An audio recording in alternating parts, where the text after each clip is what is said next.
The statements we're about to show you are from the Holy Quran, and is said to be the official, unchanged, pure word of God, revealed over 1400 years ago.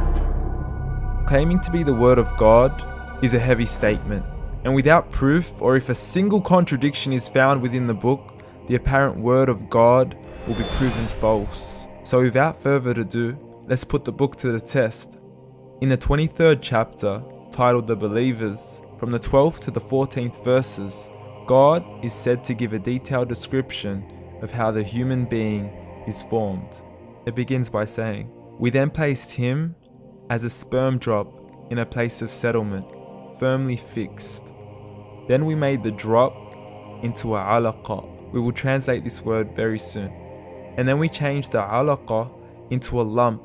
Then we made out of that lump into bones. And then we clothed the bones with flesh. Then we caused him to grow and come into being and attain the definitive human form." In the 21st century, we can now safely say that this verse is clearly describing the process of human development in correct chronological order. However, what we should be paying attention to in particular is the second stage, referring to the development of the embryo.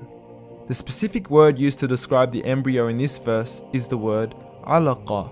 The word alaqa, when translated into English, can mean three separate things. Firstly, a blood clot, or to be suspended, that is to be hanging or clinging to something, or thirdly and finally, a leech. Now, all three definitions don't come anywhere near what we perceive to be the human embryo. So, why are these words used, and what significance do they share with the human embryo? Can the embryo be described as a blood clot? Well, what do you think? In the third week of embryonic development, a tubular heart joins with the blood vessels to form a primordial cardiovascular system, and by the end of the third week, the blood is circulating and the heart begins to beat on day 21. The first thing that comes to mind in regards to being suspended or hanging is the umbilical cord.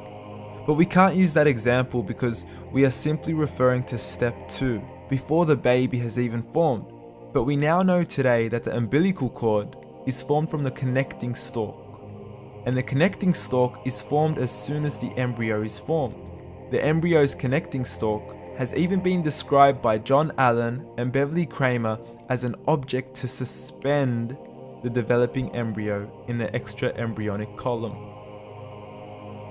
So an embryo is suspended and does have a strong resemblance with the blood clot. What on earth would an embryo have to do with a leech? Figure A shows the structure of an embryo at 25 days. Figure B shows a leech. Now please note once again that the embryo in this stage is no greater than the size of a kernel of wheat. This is an X-ray of the embryo at 22 days. This is the internal structure of a leech. It's mind-blowing stuff, but you still haven't seen anything yet. This is the head of the embryo at 22 days.